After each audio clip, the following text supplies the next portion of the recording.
Power 105.1, baby, New York's hip hop and R&B. Earn your leisure, Rashad and Troy in the building today. Yeah. Appreciate you having us back. Back in the building. Yeah. Deal? Every time my money is doing something weird, or I spend too much on something, or I get anxiety about something, or whatever, I think of you guys. Appreciate it. Like what would Troy and Rashad do? You should get like those things. Yeah, we gotta get that. We gotta get that trademark. What are people talking to you in like these recent times? Because times is tough for a lot of people in a lot of different ways. What's the number one? What are people talking about to you? What are they coming to you with right now? Stocks. Stocks have done very well, so they're a little nervous. Like, are we gonna have a pullback? Is it gonna be a market crash? Is Bitcoin gonna crash? Like, I think people are just real nervous right now because the economy's been shaky, but the market is not reflecting that. The market is doing really, really well and has done well. So they thinking like, okay, eventually this is going to come collapsing down. So, a lot of people are nervous about that. Like their 401ks, money that they've invested, like they don't want to, get hurt in the market. So a lot of people are kind of nervous about that right now. Yeah, I think that's 1A and 1B is they see us traveling a lot to the continent, so they want to know what's happening in Africa. That when you say they, that's me. I'm one of those people. When we walked in, they were Did like, I text you both recently, or would I just text you? Both of us. I text you both in the chat about that. Yeah. I want to have some of these experiences that you guys are seeing. Tell me what's happening there and what your roles are there and what's going on. I mean, there's a lot going on. Yeah. We've had the luxury of traveling to 9 different countries over the past few months. And so our idea was, when people see us, they think business and they think opportunity. And so we have an opportunity to go to different countries and explore that and really see what's happening on the continent, what's happening in terms of government, how people can actually invest. But we also have the opportunity to shape narrative. And that's something that's super important. That's we really come from a generation important. where it was feed a kid, send $1, there's a hungry person. You put it in somebody else's hands. And then when you go there and you see like, no, there's like actual business that's taking place, there's actual opportunities that's taking place, all the minerals are there. And so by us doing that, now more people think that it's something that they should do and how can they be involved, which is a great thing. So when did you realize that you guys could do that you had that power? That's power. For Africa? No. Or just to shape narrative? Shape narrative. Early on, I think just realizing that, what we said had a lot of influence in people, right? Yeah. And what they do and how they view things. And you start to realize, you start to study media, you start to understand propaganda, then you start to understand positive propaganda, right? Then you start to understand why media is so valuable. I mean, because you're in media, but most people don't really fully understand or appreciate media. Yeah. And even new age media, they just disregard it like, influence as a social media. But you start to realize like this really has the power to change people's perspective, to really shape the world, politics, or so much stuff. So it's definitely something.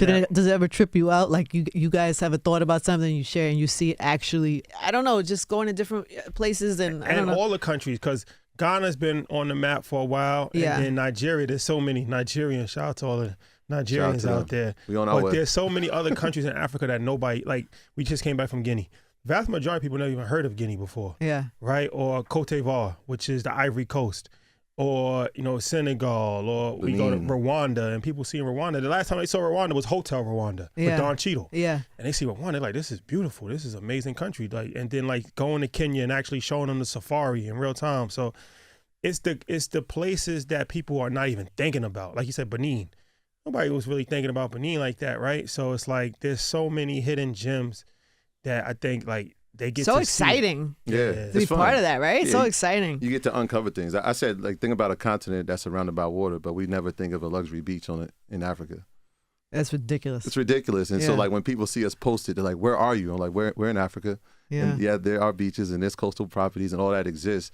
It's that people haven't decided that that's a place that they want to venture. And obviously there's language barriers, but I'm like, look, if you can go to Paris, you can go to Cote d'Ivoire. They speak the same language, right? You can go to Benin, they speak the same language. It's just that we have to really change that narrative and see like, this is a place that you actually need to go. And there's opportunities. So infrastructure is being built, but we have to see opportunities in ourselves. Yeah. But has it changed your view of yourselves? Like, I would imagine you started this journey of what you guys have been building with a specific kind of goal, educating, talking about financial literacy and free. Like, you probably had certain goals that now you have probably shifted. Evolved. Evolved is the better word. Yeah. Evolved, like a bigger picture of things that you're like. Yeah, I mean, even they did a study, Wall Street Journal did a study about how many black people open brokerage accounts over the last like 5 years, and it's been record-breaking numbers.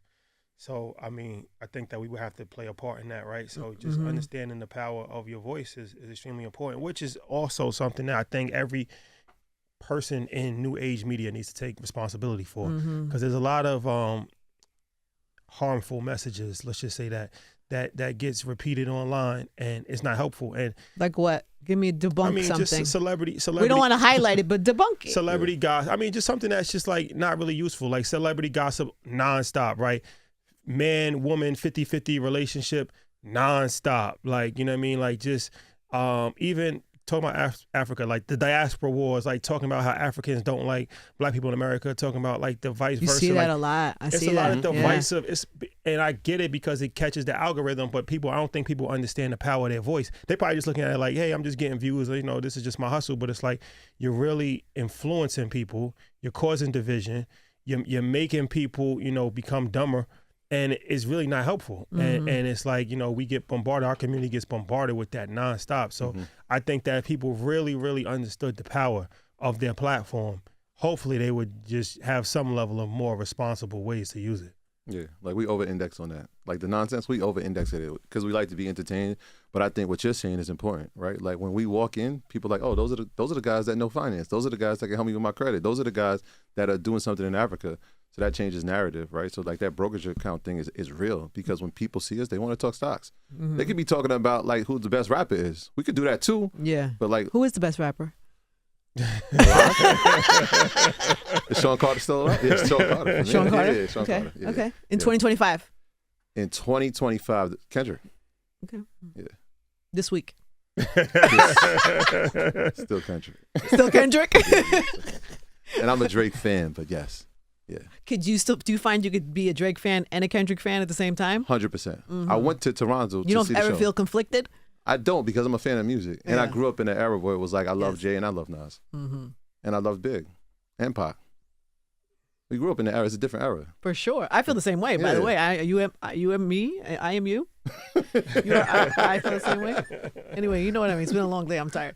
But I totally agree. Yeah. But not the rest of the world. No. You divided? Pick a side. Did you pick a side? Or Drake and Kendrick? Yeah. No, I like both of them. I mean, I listen. Do you ever pick a side? Are you a pick a side guy? Yeah, or no? for sure. Yeah, he's a pick a side guy. Definitely. Like, but I gotta be fully invested. Jay or Nas? Nas. See? That's personal though. Like, that's just something personal. Really? Yeah. Jay pissed you off? No. I'm just saying, like, the Nas. There goes that. There we personal, go. like Nas. That's my favorite ever. Yeah. No, I get it. I can never. That's like the Yankees, Red Sox. Big and Pac? To me, yeah. You know what? I wasn't fully invested in that, though. I'm going to be completely honest with you. Of course not. I wasn't fully invested in that because I wasn't a huge Big fan and I wasn't a huge Pac fan. But I feel like the Nas thing, I was invested in that. And you were not invested in like Drake and No, not the same way. So like even Jim, like, no, shout out to Jim, that's my guy. But I mean, when I was mad at Jim Jones for dissing Nas. Like, I mean, that's how I took it personally, like a fan. Oh, you was like ready to go to war for Nas. No, Prodigy. Oh man, I remember I almost got into a fight with somebody in middle school over Prodigy. Like these are guys that I'm fully invested in. Like, you gonna fight? You gonna fight about Prodigy or Nas? I was almost got into a fight about Prodigy. This is a fact. 100%. What was the conflict? What was the argument? They was just saying that he wasn't good. Like, you know, somebody was saying how dare they? No, he wasn't the best. No, they was just saying like, yeah, he wasn't. They was pretty much disrespecting him. Like, you know, people were like, yo, I hear all that. Yeah. What? And I used to get in arguments with Nas about that, because you know, you either love Nas or you think like Nas, he too deep, he rapping about stuff. I ain't trying to hear that. I'm like, you listen to what he's saying. Have you heard the bars? Have you broke down the 16th of the night? We had this argument in front of Nas. Yeah. Wait, what? He said in 1995, and he's like, listen, Prodigy's the best rapper on the planet. And I'm like, that cannot be possible if Nasir Jones existed, if Christopher Wallace was here. Yeah. How can that just be? It can't be true. Yeah. Nas is sitting there listening to us argue about it like. He was like, it's debatable. It's debatable. He said that? Nas said it was debatable? Like, Prodigy was spitting. Yeah. I was like, but you're here. Like, you were here. So how can he be the best? Yeah, so you had this in front of him. Yeah, in front of him. It was a great moment. That's pretty amazing. Yeah, it was crazy. That's on the highlight reel, I'm sure. It's in my, like, that night, like we had dinner for like 4 hours. Probably one of the best moments in hip hop for me, or just in life for me, because we looked up to this guy. But now I'm just a casual. Now I'm a casual fan. I'm not a diehard fan like I used to be. I'm a casual fan, so I could. Did he got downgraded? No, a casual fan of hip hop. Oh, hip hop. Yeah, so I don't like Drake, Kendrick. I could appreciate but if I was like because they said some disrespectful things about each other. So if I was in my diehard phase, you gotta pick a side, and you can't. If you're a diehard Kendrick fan, how could you be a Drake fan? Do you feel like there should be rules? 100%. Like this whole thing that happened with Nicki and Cardi and the kids and fertility and all types of stuff. That's beyond. Yeah, you don't like it. To me, the Kendrick. He don't like it. You look like you maybe could take it. To me, that Kendrick Lamar record, that's the most disrespectful. I said that's more disrespectful than Tupac Hit 'Em Up to me, because he wrote a letter to his son. Like, that is just a different level of diabolical. Like, at some point in time, your son, really, like, if you really grow up and hear that. If you really think about it, he wrote a whole letter to his son, his mother, and his father. And potential daughter at some point. That is so crazy. That's what I'm saying. Like, yo, that was so crazy. Like, nah, you know what? I know. I feel like, should I laugh? Nah, it's crazy. It's crazy because am I gonna somebody gonna say a bar about me if I laugh too hard because it's really funny what you're saying, but also it's so sensitive. Everybody's so sensitive. It's tough. It's tough. Not the eye. It's tough. Nah, it's tough because I went to Toronto. Yeah. To the Kendrick show. Yeah. I just wanted to see how the city would. You went there to see? You wanted to see something? I want to see how. I saw the show in New York. I thought it was incredible. Yeah. I wanted to see how Toronto would receive it. So I was there, and I'm sitting there. I'm like, I can't believe this. Like, I'm listening to this city who he's put on for 15 years, actually chanting this, and then like asking for him to do the song again. I'm like, but that was a lot of that wasn't the core Toronto. But also let's be honest.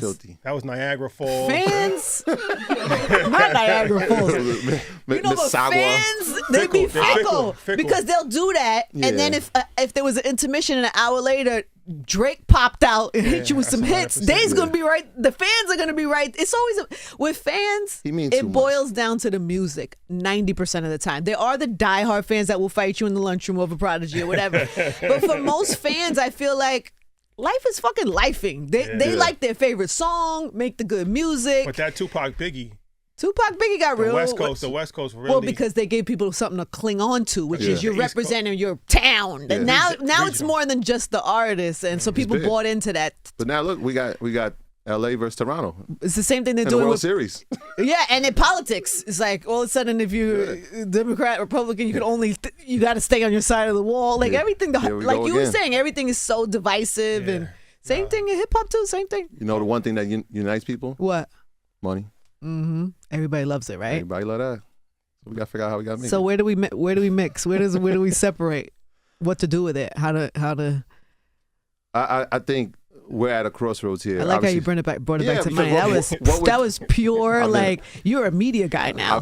He's not a money guy. He's a media scholar. Like, it's important. That was a media move. We're at an inflection period, right? Like we keep talking about this next 2 to 3 years, and it's important that we learn that we have to invest. It's the only way to build wealth, and technology is moving. So how do we do that? But if we don't focus on the right things in this moment, we're gonna get lost. And we've been lost for so long. Like, that's encouraging to hear that people have open brokerage accounts. But there's so many more people that don't have any financial literacy. They don't have financial fluency. And so with the way that the market is moving, the way the economy is moving, there's about to be a new change in government here in New York City.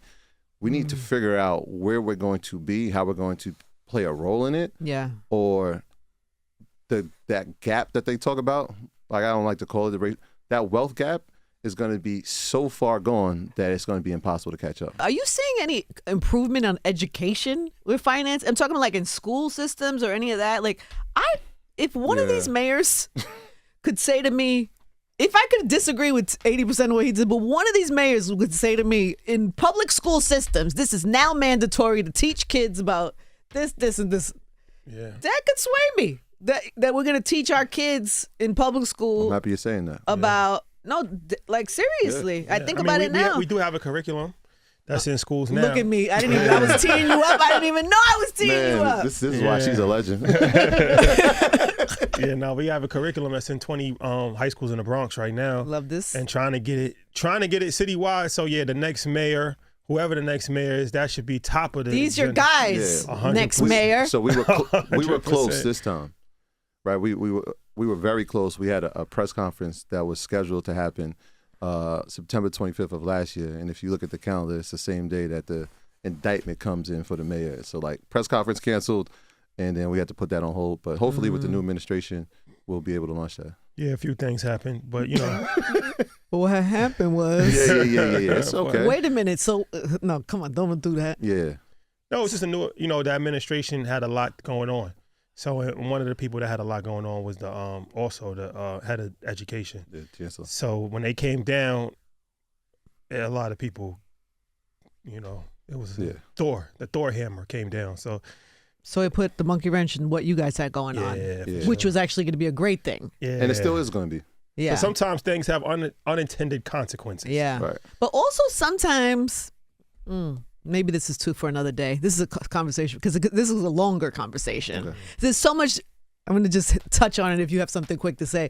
There's so much always conversation about how we're going to get things done. And then what happens is before anything can get done, everybody's divided because not everybody agrees on how you're getting done. I was thinking about Jay and the NFL is one version of that. But or even what's happening with the casinos or things like that. There's so many ways where the people might think they're trying to push things forward with these programs or whatever, but then internally, even as a culture, we start chopping each other's head off before we can actually get anything done. That's why sometimes it's just better not to say anything until it's actually done, because once people start hearing about anything, somebody's going to have something negative to say about anything. You could say, I'm giving away $100 to every sick person in the hospital.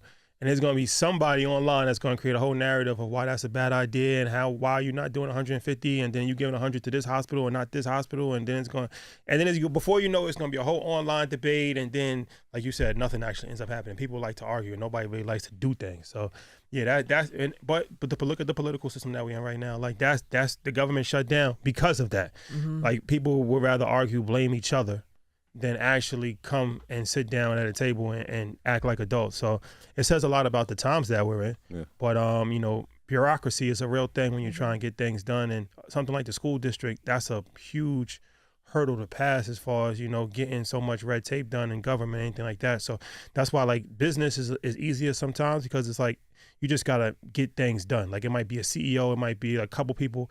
But when you go through the government route, you got to convince this person and that person and that person. Are you trying to do that with the school program? Is the government route you have to go through? It is the government, yeah. Because you're trying to do it in public schools. Yeah. If you want to make it mandated, then obviously the city has to do it, approve it, but it has to be state, right? Because if kids have to take it, then it has to be part of a requirement, then a state education board has to be involved. So you got to sit down and have dinners with people maybe you don't like? We like everybody. Do you know? Are you hearing things? No, I think it's important for people to know that. Yeah. Sometimes you got to. Yeah, it's not easy. That's important for people to figure out how to navigate progress. But that's part of it, right? Even if you don't like them, and we've seen that a bunch of times, if we can do business together and it can benefit people, even if we don't have to like each other, can we agree to do business and do good business? Like that's an important lesson. A lot of times we get caught up on, I don't like him, I don't like her, I can't. If you sat down, you could probably come up with something together that could be beneficial for y'all. But also, even bigger than that, we had the last presidential administration, we had a meeting with the head of education. And we sat down at the Department of Education in Washington and we had like a 2-hour meeting and we were working on some things with that. And obviously that, now I don't even know if there's a Department of Education anymore. Yeah, there is. Linda McMahon. I know, but I think they're in the process of dismantling that.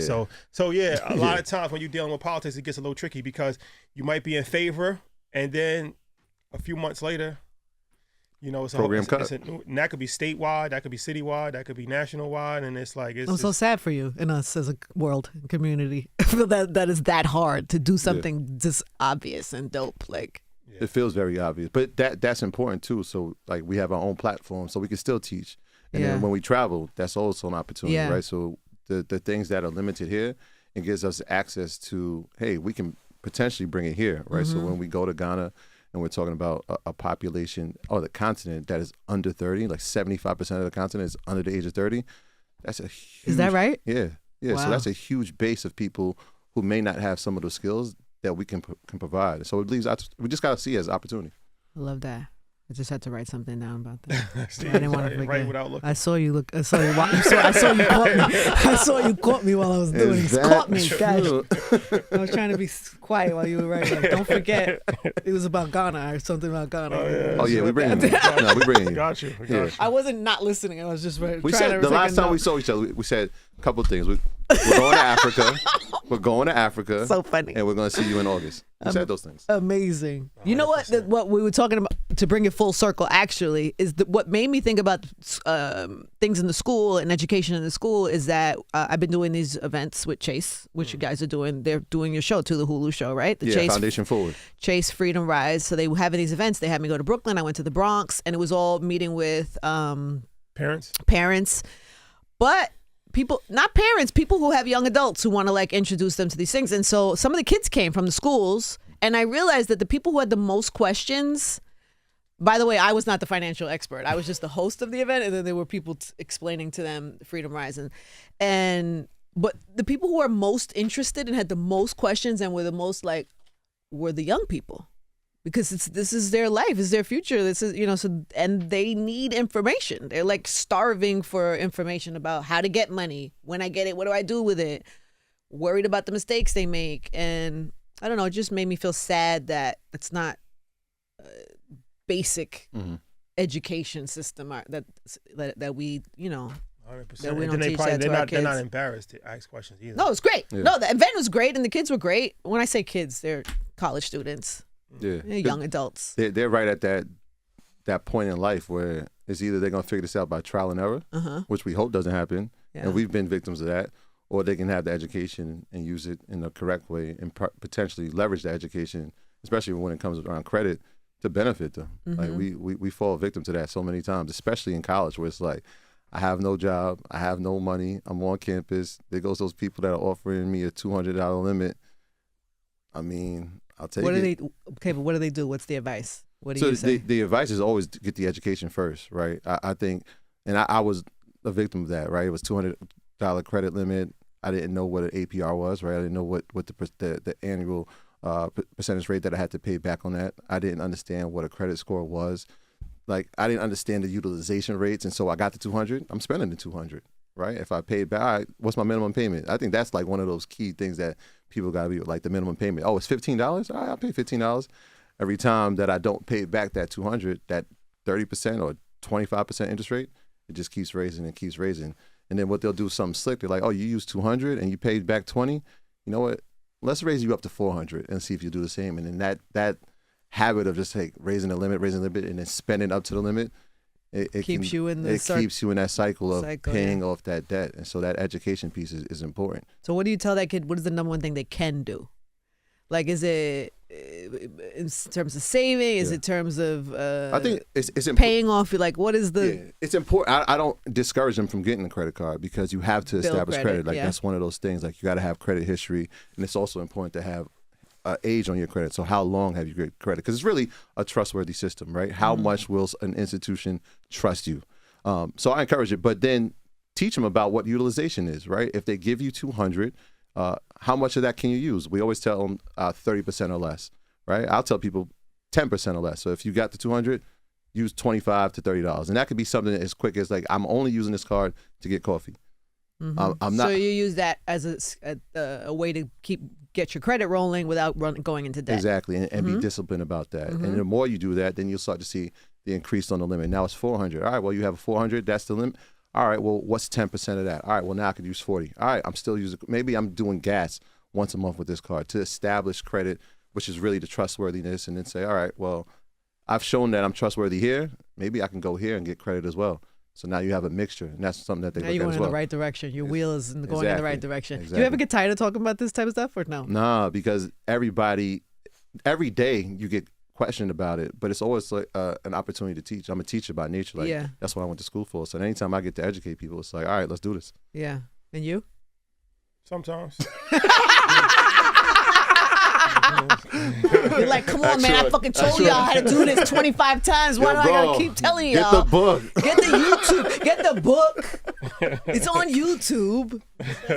Now you got to keep telling people. You got to keep, because somebody missed it last time you said it. it. 100%. Here's Troy's number. He just want to talk about rap all day. That's a fact. He want to talk about Prodigy and Nas all day. That's a fact. I feel you on that, by the way. I also have that side of me as well. Yes. All right. Also, by the way, so that he doesn't have to keep repeating himself, there's a show that you could watch. Foundation Forward. Yeah. So shout out to Chase. See what I did there? Yeah. So that's on Hulu, and actually speaking of Nas, partnership with Mass Appeal. Shout out to I Mass love Appeal. that. Look at you working with your legends. That's a fact. Yeah. So that show is important because it's a way to connect with that younger generation, right? Like I think they have a different way that they consume content. When I say like 22, 21, 20, like they don't even really watch long form podcasts too much. Like they'll watch like, more short form. So TikTok. Yeah, TikTok. So the episode's like 8 minutes, 10 minutes. Smart. B-roll, like, it's talking to one person, then it switches over to another person. It's very engaging. And I think it was done very well.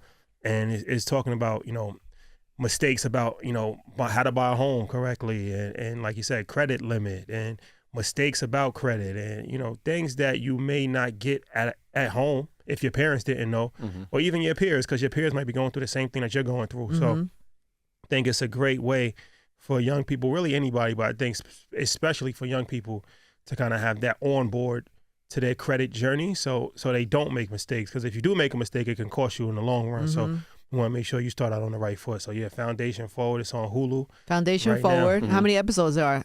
A lot, right? Four episodes. Only four? Okay. Episodes, yeah. All right, so we can go catch up right now on that. Absolutely. Yeah, you can watch the whole thing in like an hour. Perfect. Yeah. Season 1. For those that are listening. AKA Chase Freedom Rise. Let's re-up. Let's re-up, guys. And also, let's get this program in all the schools. Please. 100%. Please. The next and any way that we can support. How can we support you in that effort? How can people? Well, okay. Huh? We gotta let the elected officials know that that's important. So whoever it gets elected looks like Mondani. It looks like he's going to be the front runner. So if he is elected, we gotta advocate for things that's important to us, and I think that's one of the most important things as far as that. And also, it's important of who's the head of education. So I personally think that Jamal Bowman is a good choice because he was actually a principal before all of this, and then he was in Congress, so he has actually. Best of both worlds. Best of both worlds. So I know he's close to Mondani. So I don't know. I haven't spoken to him, but to me, that would make a perfect person because he's actually been in the trenches as far as dealing with all the bureaucracy in the schools. So we got to advocate, and hopefully we can have a new administration that really prioritizes financial literacy at the grassroots level. Look at y'all. Amen. Come on now. There it is, guys. Rashad and Troy. Early Alicia, go watch the show on Hulu. Yes. Hulu. Thanks, guys. Thank you.